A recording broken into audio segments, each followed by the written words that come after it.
안녕하세요. 책드레입니다. 첫 추위라 그런지 적응이 안 돼서 그런지 무척 추운 날씨였습니다. 옷 속으로 스미는 바람이 전과 다르네요. 영하 10도 아래로 내려갔던 작년 겨울을 어떻게 버텨냈는지 기억도 없이 지금이 제일 추운 듯합니다. 이제 시간이 지나며 잘 적응해 가겠죠. 책드레가 주민들과 함께 채워가는 천연동 하늘샘 작은 도서관에 지난 11월 6일부터 11월 10일까지의 한 주간 소식을 전해드리는 하늘샘 라이브 1230 117회를 시작해보겠습니다. 첫 소식은 도서관 데이입니다. 추운 날씨에도 도서관을 찾아준 친구들이 너무나 고맙고 대견했답니다. 메인 책인 멋진 닭이 될 거야를 함께 하고는 서로 똑같아 보이지만 서로 다른 멋진 꿈을 가진 병아리들을 만들어보고 멋진 닭이 되기로 하였습니다. 필동가가 준비한 병아리에 벼슬 대신 스티커를 붙이고 알들을 알록달록 색도 칠하여 모두 다른 병아리들을 만들고는 머리에 써보고 팔에도 끼워보면서 친구들과 놀이를 해보았답니다. 또 사자도 가끔은에서는 밀림의 왕 사자도 가끔은 슬프고 울고 싶고 또 이야기를 할 친구가 필요하다는 것을 보았고, 그럴 때에는 조용히 기다려주고 이야기를 오래 들어주고 등을 쓰다듬어 주며 함께 있어 주어야 한다는 것을 배웠습니다. 두 번째 소식은 월요일에 진행되는 하늘샘의 모여뜨개 친구입니다. 2주 전 시작한 뿌띠 스카프들을 완성해서 함께 놓고 보면서 화려한 색이 예쁘다, 또 다른 목도리를 풀어서 떠보았다는 등 뜨는 동안 에피소드를 이야기해 보았고, 안 쓰는 편물을 풀어서 조끼로 만들어 보겠다는 포부를 밝히시고 시작하시는 분도 계셨답니다. 뜨개 편물은 풀어서 다른 디자인으로 만들 수 있는 장점이 있네요. 버리지 않고 재활용하여 지구를 생각하는 지구인이 된 기분이 듭니다. 또 배색 스웨터를 올해 목표로 하여 완성하시고는 여기가 이상하다, 저기가 틀렸다 하셔서 아무도 모른다고 위로해 드렸답니다. 예쁘기만 한데 어디가 틀렸다는 것인지 모르겠네요. 마무리를 다른 색으로 하니 깔끔하게 느껴집니다. 다른 작품에 활용해 보아야겠습니다. 연말을 맞아 크리스마스 양말에 도전합니다. 아이 머리맡에 초콜릿이나 사탕을 넣어 걸어줄 조금은 큰 양말을 만들어 보려고 합니다.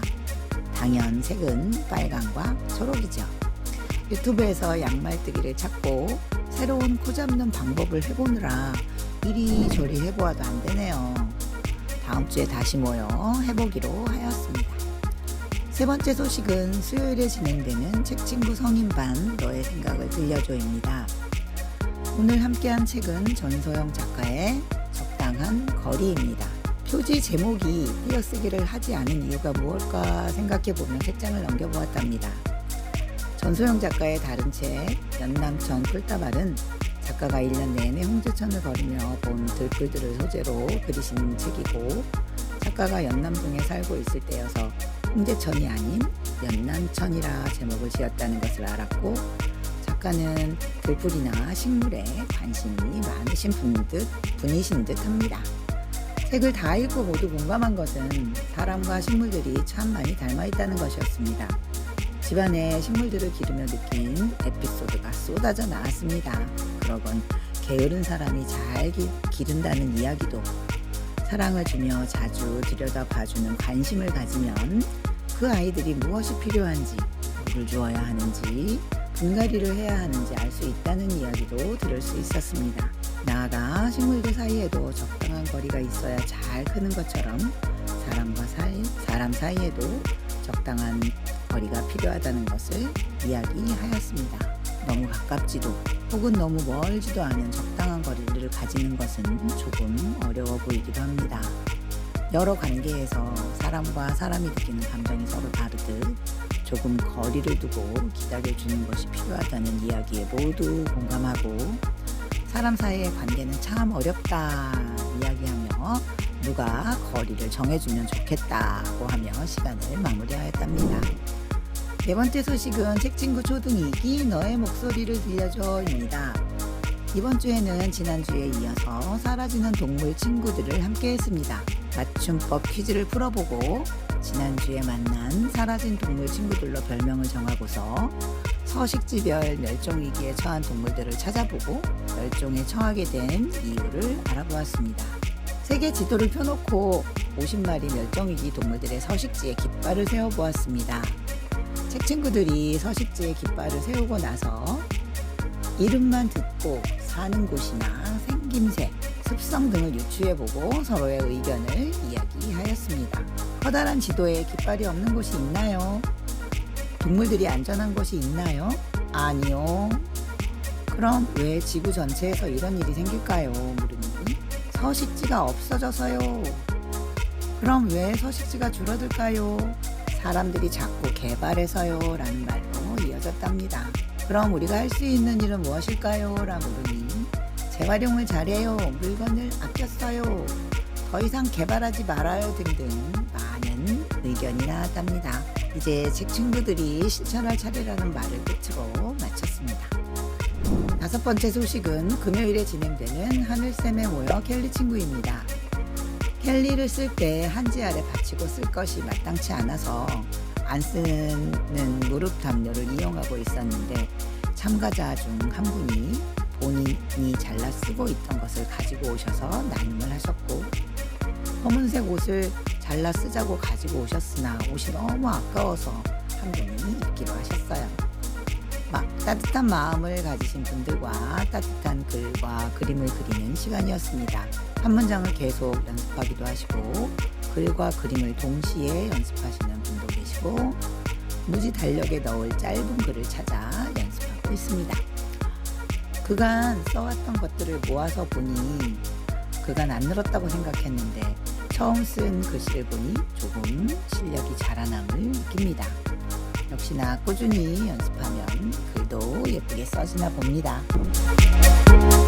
오늘 여러분과 함께할 그림책은 밀림에서 가장 아름다운 표범과 적당한 거리입니다. 먼저 밀림에서 가장 아름다운 표범입니다. 구도 나오코 글, 와다 마코토 그림, 위스덤 하우스에서 2022년 9월에 나왔습니다. 구도 나오코 작가는 타이완에서 태어났고 광고 카피라이터로 일을 하다가 1963년부터 글을 쓰기 시작하여 시인이자 동화작가, 번역가로 활동하셨다고 합니다. 철학하는 사자, 친구는 바다 냄새, 친구는 초록 냄새로 일본에서 많은 상을 받았습니다. 어느 날 표범의 얼룩점이 사라졌습니다. 반들반들 멋진 얼룩점은 표범의 자랑거리죠. 얼룩점이 없으면 표범이라 할 수 없겠죠. 표범은 서둘러 얼룩점을 찾아 나서고 길에서 만난 동물들은 저마다의 이유로 3개밖에 남지 않은 얼룩점을 달라고 합니다.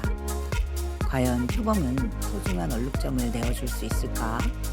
사라진 얼룩점은 이대로 되돌아오지 않는 걸까요?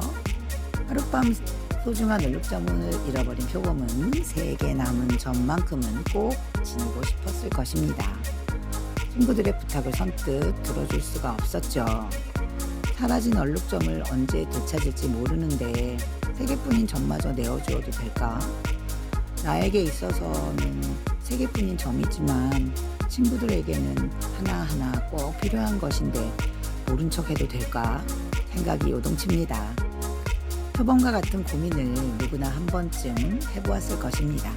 나눌수록 배가 되고 베풀수록 풍성해진다는 것을 믿으면서도 내 것을 남에게 내어주기란 참 쉽지 않습니다. 당장의 결과를 sem하지 않고 나만 소소하게 행동하는 것이 어리석은 것은 아닐까 고민을.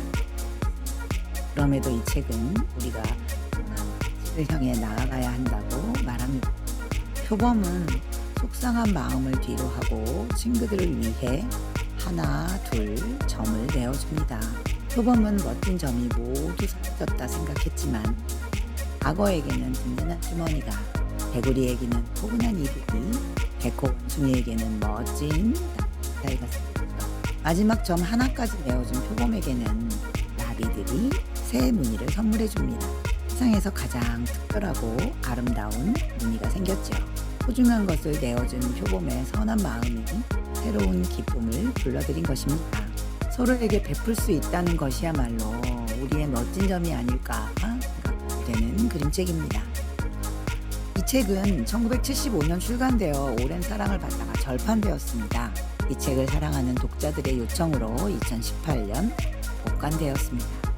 독자들에게 깊이 있는 질문을 던지는 작가 고도 나오코는 이 책을 통해 우리가 왜 선량한 가치를 지향해야 하는지 일깨워줍니다. 와다 마코토 작가 특유의 단정하고 소박한 그림은 시대가 변해도 빛을 잃지 않고 우리 마음속에 따스하게 스며듭니다. 이 아름다운 그림책이 지닌 선량한 힘이 느껴지는 그림책이기도 합니다. 두 번째 그림책은 적당한 거리입니다. 전소영 글그림 달그림에서 2019년 4월에 나왔습니다. 글과 그림을 그리신 전소영 작가님은 사소하지만 소중한 것들의 아름다움을 글과 그림에 담고 싶다 합니다. 지으신 책으로 연남천 풀다발과 적당한 거리가 있습니다. 작가의 첫 책인 연남천 풀다발의 그림들은 서울 연남동에 살면서 매일 천 산책을 하며 본 풀들을 그린 것입니다. 실제 지명은 홍대천이지만 동네 이름을 따서 연남천이라 지었다고 합니다. 적당한 거리란 상처 주지 않기 위해 유지해야 할 최소한의 거리라고 합니다. 사람들 사이에는 일정한 거리가 존재하죠. 때로는 그 거리가 너무 가까워, 때로는 너무 멀어 상대에게 상처를 입기도 하고 반대로 상처를 주기도 합니다. 학교를 다닐 때는 물론이고 사회에 나가서도 당신을 가장 힘들게 하는 것이 무엇이냐고 물으면 인간관계라고 대답하는 사람이 참 많습니다. 그만큼 많은 사람들이 사람 사이의 거리에 대해 특별히 노하우를 가지지 못한 채 서툰 삶을 살아가기도 합니다. 홍제천 들풀에서 배운 삶을 담담하게 그려낸 그림책 연남천 풀다발의 작가 전소영의 두 번째 그림책으로 관계에 대해 이야기합니다. 작가 본인이 좋아하는 집안의 화분을 가지고 서로에게 상처를 주지 않고 받지도 않을 적당한 거리에 대한 생각을 담담하게 풀어냅니다. 적당한 거리란 무엇일까요? 책장을 덮고 나면 적당한 거리란 물리적 거리가 아니라 그 사람을 배려할 최소한의 거리라는 사실을 천천히 깨닫게 될 것입니다. 식물과 나 사이는 물론 직장 동료 사이에도, 친구 사이에도, 가족 사이에도 상대방의 방식을 존중할 만큼의 거리는 필요한 법이죠. 그것이 작가가 말한 적당한 거리일 것입니다. 사람들도 서로에 대한 관심이 지나치면 답답함을 느끼듯 식물도 관심이 지나쳐 물이 넘치면 뿌리가 물러지곤 합니다. 그렇다고 해서 무심함으로 대하면 어느 순간 말라버리곤 하지요. 적당한 거리라는 것은 지나치게 다가가지도 너무 멀어지지도 않음을 말합니다. 그저 그 자리에 가만히 서 있는 수동적인 자세를 말하지 않습니다. 때로는 길게 늘어진 가지를 잘라줘야 더 단단해지고 필요할 때 새로운 흙을 마련해줘야 식물들이 기지개를 펴듯 관계에서도 운용의 묘를 발휘해야 그 적당한 거리라는 것이 유지될 수 있음을 깨닫게 됩니다. 생각해보면 식물을 키우는 일만이 아닐 것입니다. 무엇인가를 지나치게 좋아해 오히려 해가 되는 경우도 생깁니다. 적당한 거리는 삶의 작은 지혜일 것입니다. 서로에게 집중하면서도 서로를 방해하지 않는 관계의 비밀이자 열쇠입니다. 오늘 책들애가 준비한 하늘쌤 라이브 1230 117회는 여기까지입니다. 겨우살이 준비하는 한 주가 될 듯합니다. 좀 더 따뜻한 겨울이 되도록 몸도 마음도 준비를 해보아야겠습니다. 오늘도 귀한 시간 함께 해주셔서 고맙습니다.